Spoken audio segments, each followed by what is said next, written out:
Hi, this is Darrell White with Carte Blanche Media. It's a pleasure to have with me today Allison Harpole from Harp Oaks. Allison, thank you so much for being here today with me. I really appreciate it.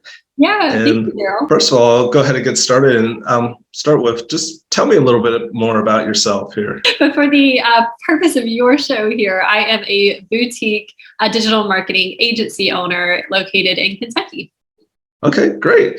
So how'd you get started with building your boutique agency, Harp Oaks there? Yeah, that's a great question. Accidentally, I think a lot of entrepreneurs probably start this way. And that was definitely how I got involved in my business. So I had gone to school in Nashville and I loved it, studied PR, took a summer internship at a PR firm, and then I had a change of heart and decided that I wanted a slightly slower pace of life and I wanted to return to my hometown in Kentucky. So it wasn't too far from the city, but I knew I was going to have a little bit of a struggle finding a job because I was no longer searching for jobs in a bigger city. It was now a smaller town. So I actually went into a law firm for an interview for a job that the requirement was that you had a strong English writing background. So it wasn't exactly what I was looking for, but it was a job and I needed a job at that point. And I started showing them my portfolio and they started asking questions. And the owner of the law firm stopped me at the end of the interview and said, look, you're not going to like the job that you're applying for, but we do feel like you'd be a great fit for our marketing team. Would you be interested in joining us, at least until you find something that you really want to do full time? And I said, sure, that sounds like a great plan. So I started off by doing blog writing and that ventured into social media. And it just kind of gave me an idea of, well, if I could do this and help one particular business, I wonder if I could get a few more businesses and actually turn this thing that I'm doing into a solid business. So I guess the rest is history. Awesome. And what would you say has been your biggest challenge since you started there? Oh, there's so many that come to mind. I think the biggest one is finding that balance between how much I need to do the implementation for the work and finding the reliable team members to help me. Because early on, I did most everything myself. But as I grew a business and got bigger clients, I found that I really needed help to deliver excellent service to my clients. So that would definitely be the hardest part, is finding good team members, but also being honest with myself as to I can't do all the things. So I'm going to have to hand some of it off. But if I do that and actually stay in charge of the overall strategy and communication with my clients, they get excellent service, which is definitely what I want them to experience. Absolutely. So what's been your biggest success so far there? Yeah, well, that's a great question too. I would say this year I really developed my team and I am so lucky. I get to wake up every single morning and I feel so honored to work with an incredible team of women who are experts in what they do. I have a marketing assistant, I have a copywriter on my team and a graphic designer on my team as well that help me do all the things for my clients and actually deliver excellent quality deliverables for their marketing efforts. So very honored about that. And I would say that's my biggest success today. Fantastic. And that being said, do you have a favorite marketing or business book that you kind of rely on or has helped you there? Yeah, well, I'm not a big reader, so the only books I do read are about business or marketing. So there's a lot of them, but the most recent one I've read is The Big Leap. Have you read that one? I have not read The Big Leap. Tell me a little bit more about that, if you don't mind. Yeah, it's good. It's more about the psychology of what it looks like and what is needed to reach success. And it basically overcomes that we really kind of set ourselves up for failure and our brains are there to protect us and provide security. And so it's going to prevent us from actually finding success because it's not going to want us to push beyond the boundaries. So this book really reveals what that looks like and how to overcome failure and the fear of failure and actually the fear of success too, that a lot of us tend to have but don't really know that and how to find that success. Awesome. Do you have a favorite podcast or anything right now?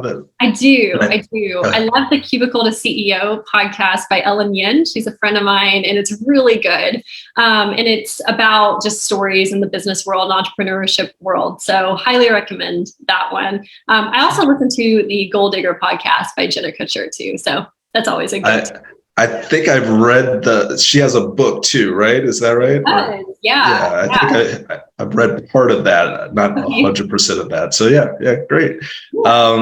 what do you have like most informative YouTube channel or anything like that? Yeah. Well, I know when I'm on YouTube searching for anything in my industry, it depends on what I'm searching for and what I'm looking for. But my go-to, I would say, is Rachel Peterson's. She was a course mentor, and she's great at all things social media. And she's got a really good channel that really goes over in depth about social media in particular. Yeah, I saw her at a Social Media Marketing World, I believe, there, and like she was talking about TikTok, and she knows a couple things about that. So yeah, very cool. What has been your most helpful resource or tool for your business in the past year, if you had to narrow down one? I would say Slack. Slack has been a game changer. I've dabbled in Slack in the past, but especially developing my team this year, that has been revolutionary because I can go to one spot, it's not my email, and communicate with my team and just check in. And so that has saved me so much time. So Slack, huge. Yeah. Using Slack currently. Yeah. It does help. I probably need to cut down on the channels I'm a part of, but I love Slack for sure.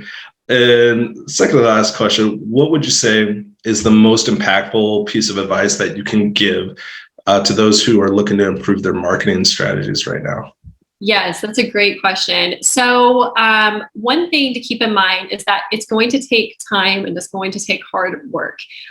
There's not a magic bullet for marketing success, but there are some ingredients, and I had to write them down to remind myself what these are, but I wanted to share with these. So from working with so many businesses over the years, I have found that there's 3 main ingredients that you can incorporate into a marketing strategy that will help set you up for success. The first is just understanding your target audience and how to best speak to them. The second is create high quality and valuable content. And the third is you need to send content on a consistent basis. This isn't everything, and it's not going to instantly show you success, but it's going to set you up for success. And I guarantee you, if you stick to these 3 things, you're going to help find success in marketing for your business. Awesome. Well, Allison, I got one more question for you here, and then we'll kind of wrap up. So how can people get a hold of you or learn more about you and your business? Oh, I would love that. So Instagram is where I love to hang out, and my handle is at Allison Harpole. Or feel free to email me. I'm pretty responsive in my inbox, and I love that it's too. So Allison at harpandoaks.com. And I would assume harpandoaks.com is the website there that they should check you out at there too. Yes, it is. All right. Well, Allison from Harp and Oaks, thank you so much for your time. I really appreciate it. And you have a great rest of your day. Of course. You too, Darrell. Thank you.